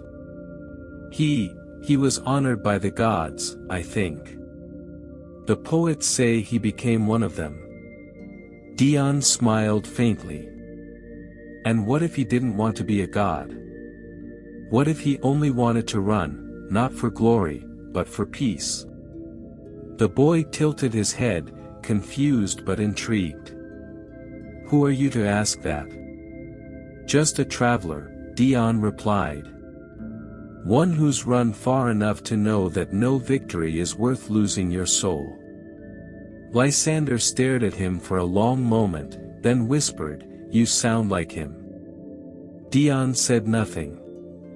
He simply placed a small, cracked olive crown on the edge of the stage, the same one he had once worn in Olympia, and turned to leave. The crowd fell silent, watching the simple gesture without understanding its weight. The boy picked up the broken crown and looked after the stranger. "Wait," he called out, "what should I tell them? What's the true ending?" Dion paused at the gate. "Tell them," he said, "that even the fastest man must one day walk, and that's when the journey truly begins." He disappeared into the sunlit streets, leaving behind not a myth, but a whisper of truth, one that would echo in the songs of Arcadia for generations. At the edge of Arcadia, beyond the olive fields and marble roads, stood a temple so old that even the gods seemed to have forgotten it. The stones were cracked and silvered with moss, its columns leaning like tired giants. This was where the first races of men had been blessed, and cursed, by the divine. Dion came at dusk, when the sky burned the color of ancient bronze. His sandals made no sound on the worn marble. Inside, the air was thick with dust and memory. Faded murals told stories of gods and heroes, of Zeus casting lightning, of Hermes flying swift through clouds. But one wall was bare, its plaster long fallen away, as if waiting for a final tale. He knelt before the altar, the broken olive crown resting in his palms. "You followed me all my life," he whispered. "Every step I took, you watched. Every race, every breath. But I'm not running anymore." A soft breeze stirred the temple flames. From the shadows came a voice, calm, ancient, neither man nor woman. "You ran from us, Dion of Arcadia. You ran from destiny." Dion's eyes stayed closed. "No," he said. "I ran toward freedom." The air shimmered, and from the smoke stepped Hermes, messenger, trickster, patron of athletes. His eyes gleamed like quicksilver, but there was no anger in them, only curiosity. "You were our favorite," Hermes said quietly. "The mortal who ran as if the earth itself were alive beneath him. We offered you eternity. Why refuse it?" "Because eternity doesn't breathe," Dion replied. "It doesn't tire, or sweat, or ache. It doesn't know the sweetness of a single heartbeat. I wanted to be human." Hermes studied him for a long time. Then, with a smile that was half sorrow and half pride, he said, "And so you are." The god reached out a hand and touched the cracked olive crown.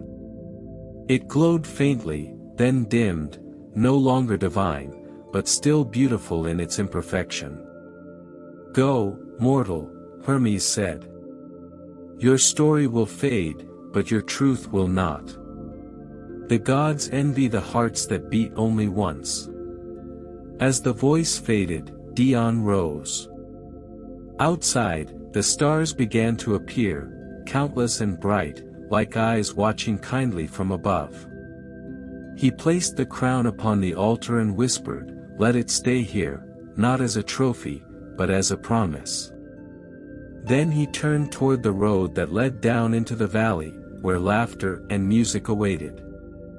Behind him, the temple's torches flickered one last time, as if bowing in farewell. And for the first time in his life, Dion walked, slowly, peacefully, into the night. Centuries passed.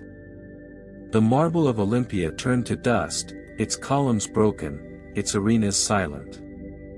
The gods no longer spoke, and men no longer prayed to them. Yet sometimes, in the hush between twilight and dawn, the wind would move over the old fields, and it sounded almost like footsteps. A young historian named Callista arrived one summer morning, walking through the wild grass that had swallowed the ancient race grounds. She was small and quiet, her satchel full of notes and sketches, her eyes bright with wonder. The sun rose behind her, casting long shadows over the forgotten stones. She knelt near a cracked marble slab half buried in soil. Her brush moved gently across its surface until letters appeared, faint, but still proud. Dion of Arcadia. The name shimmered in the sunlight, as if the earth itself had been waiting to breathe it again. Callista's fingers trembled. She had read of Dion only in fragments, scraps of myth and half-remembered songs. A mortal who defied gods, a runner who outran lightning. But no historian had ever found proof that he truly lived. She leaned closer and noticed something beside the inscription, a wreath, fossilized by centuries of dust. It was not gold, but olive wood, cracked, imperfect, and human. That night, she camped by the ruins. The stars over the valley burned white and endless. Her small fire flickered like a heartbeat. Somewhere in the distance, an owl called, its voice echoing through the hills. As she wrote in her journal, she paused. There was a whisper in the wind, soft, uncertain, almost like a breath. "Every runner leaves a trail of light," it said. "Even when the race is done." Callista looked up sharply, her heart pounding. But there was no one there, only the long grass waving like the sea. She smiled then, a quiet, knowing smile. "So it's true," she whispered. "You never really stopped running." When morning came, she placed a new olive branch where the old wreath had lain, and whispered a prayer not to the gods, but to memory itself. As she walked away, the first rays of sunlight touched the stone. For a moment, the letters seemed to glow, faint but living, as if the name Dion of Arcadia had begun to breathe again. And somewhere beyond the horizon, carried by the endless wind, a single whisper answered. "Run." The rain began that night, a slow, steady whisper over the ruins. Callista sat inside her small tent, the pages of her journal spread around her like the wings of a restless bird. The flicker of her lamp made the ink shimmer, and the air smelled faintly of wet olive wood and earth. She had come to Olympia searching for history, but what she had found felt more like memory, personal, pulsing, alive. Every page she turned seemed to breathe, every shadow seemed to move with purpose. She could not shake the feeling that something, or someone, was still there. When sleep finally came, it came gently, as if carried on the wind. In her dream, she stood inside a great marble hall. The torches along the walls burned blue instead of gold. The air shimmered with echoes, laughter, footsteps, the rush of a crowd that existed only in sound. At the center stood a man, barefoot, his hair bound in olive leaves. "Dion," she whispered. He turned, and though his face was calm, his eyes carried the sadness of centuries. "Why do you seek me, historian?" "I want to remember you," she said. "To tell your story as it truly was." Dion smiled faintly. "Then remember this, I did not run for glory. I ran to feel the world beneath me. The earth is the only God that ever answered." He stepped closer, placing something in her hand, the broken olive crown, warm and light as sunlight. "Tell them," he said, "that a man's worth is not in how fast he runs, but in where he stops." The hall began to dissolve, the echoes turning into wind. Callista reached out, but Dion was already fading, his voice carried away into silence. She awoke just before dawn, her heart racing, her fingers still curled as if holding something. When she opened them, there was nothing, only a faint trace of olive scent. Outside, the rain had stopped. The sky glowed pale and silver. She stood among the stones, feeling the damp air on her skin, the soil soft beneath her feet. For the first time, she understood, Dion's story wasn't about running. It was about returning.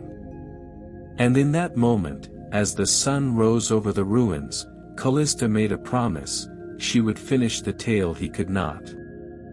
Not for fame, not for discovery, but for remembrance. Weeks passed, and the Valley of Olympia began to stir again, not with athletes or gods, but with scholars, builders, and dreamers who followed Callista's discovery. Her findings spread quietly at first, an article in a forgotten journal, a lecture to a half-empty room, but something in her words caught fire. She didn't speak of victory or divine glory. She spoke of human rhythm, of heartbeat and dust, of the sacred silence between two breaths.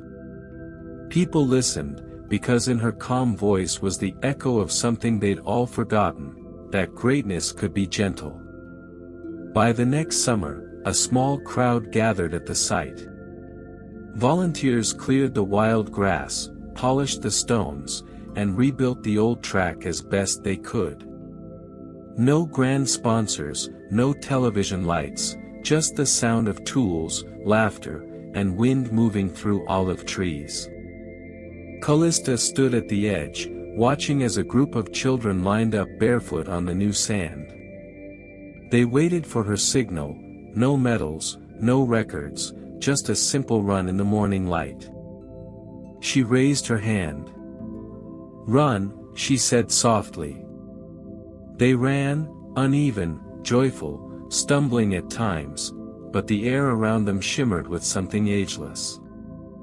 Their footprints carved faint marks in the dust where, once, legends had flown. And for a brief moment, the past and the present felt joined, like two breaths becoming one.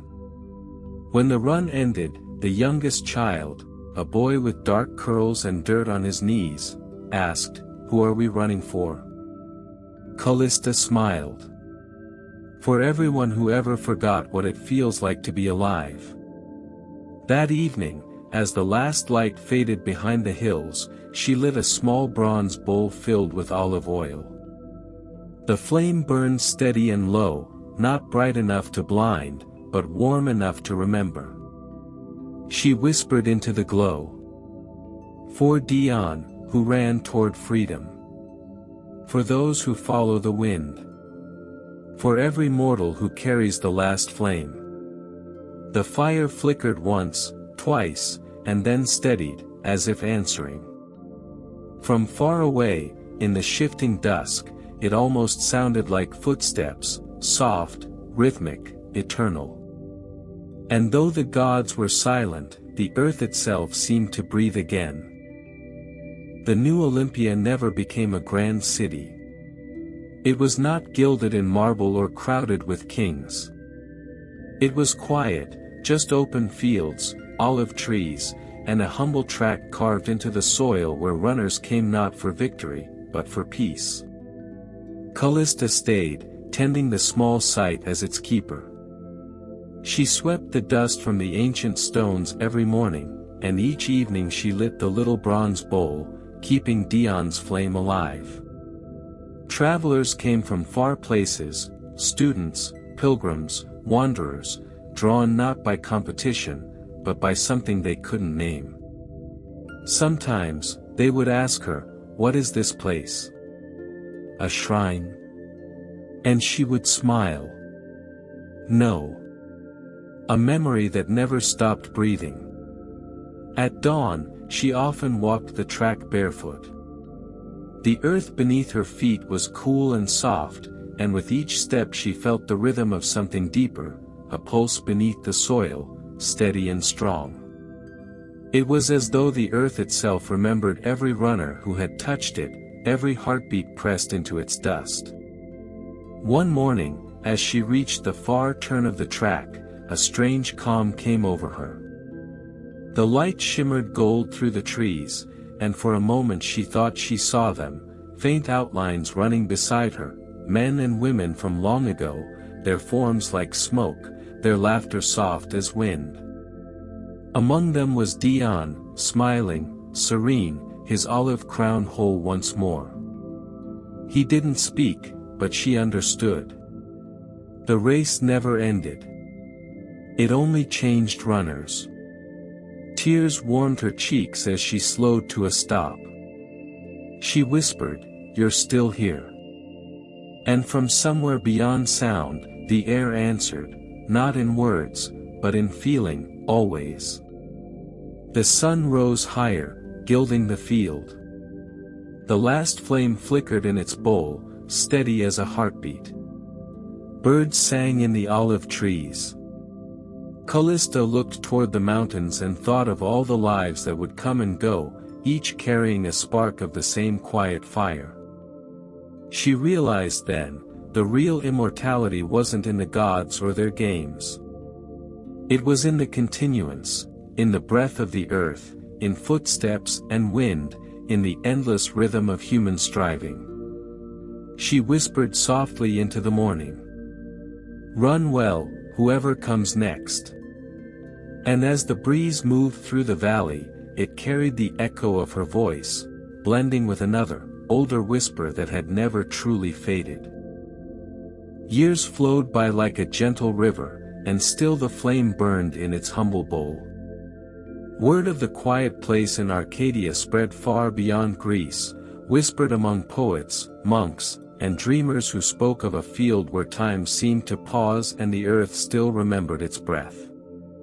They began to arrive one by one, the pilgrims of light, as the locals came to call them. They came from every corner of the world, a violinist who had lost her music, a soldier who no longer believed in strength, a runner who could no longer run. All seeking something unnamed, peace, perhaps, or forgiveness. Callista, now older and gentler, greeted each with the same smile. "You don't need to tell me why you're here," she would say. "The ground already knows." The pilgrims would walk the track in silence. Some cried. Some laughed softly. Some simply closed their eyes and listened, to the wind, to the distant hum of bees, to their own hearts. And though each came burdened, all left lighter. One winter morning, a young girl arrived alone. She was thin, her hair tied in a simple braid, her shoes worn from travel. "I used to run," she told Callista shyly. "Before I got sick. My father said there was a place where running never ends." Callista led her to the field. "Then run once more," she said, "not to win, just to remember." The girl stepped onto the sand and began to move. Her steps were uneven, but her face glowed with joy. When she reached the far curve of the track, the wind rose, swirling dust, sunlight, and the faintest shimmer of something unseen. Callista saw it clearly, shadows of runners from every age, their figures moving beside the child, their forms made of gold light and memory. Dion among them, his eyes bright as dawn. The girl finished her lap and fell laughing into the grass. "Did you see them?" she gasped. "Yes," Callista whispered. "And they saw you." That night, the flame in the bowl burned brighter than ever, its glow touching every olive leaf. Travelers resting nearby said they heard music in the air, soft, rhythmic, endless.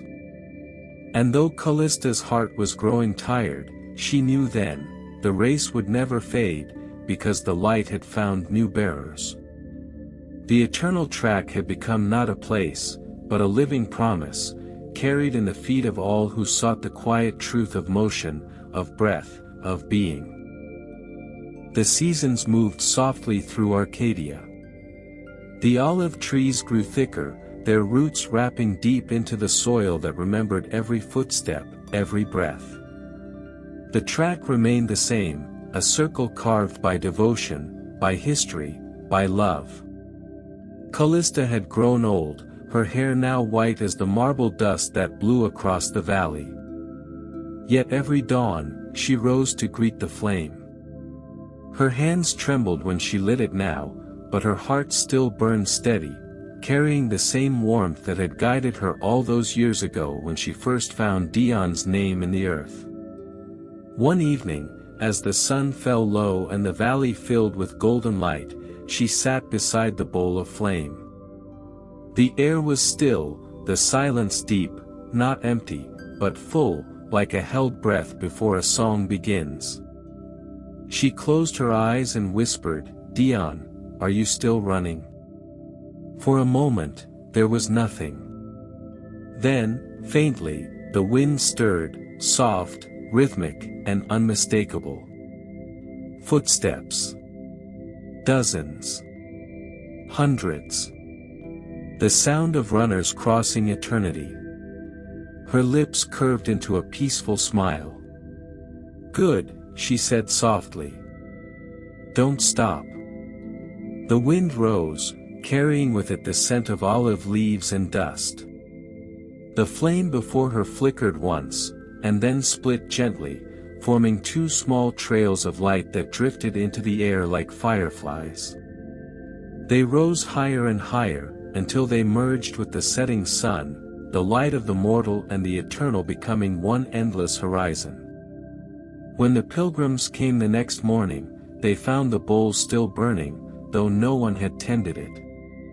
Callista's walking stick rested by the flame, her journal open to the final line she had written. "The race never ends. It only changes hearts." The pilgrims gathered in silence, each touching the earth, feeling the steady pulse beneath their palms.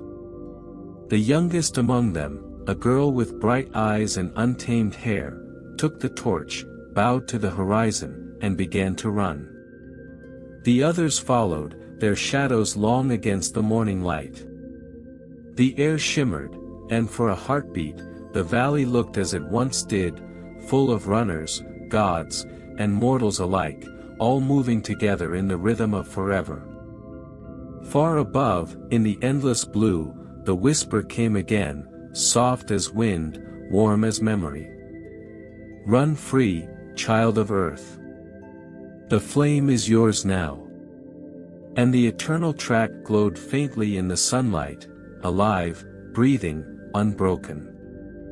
The story had not ended. It had simply begun again.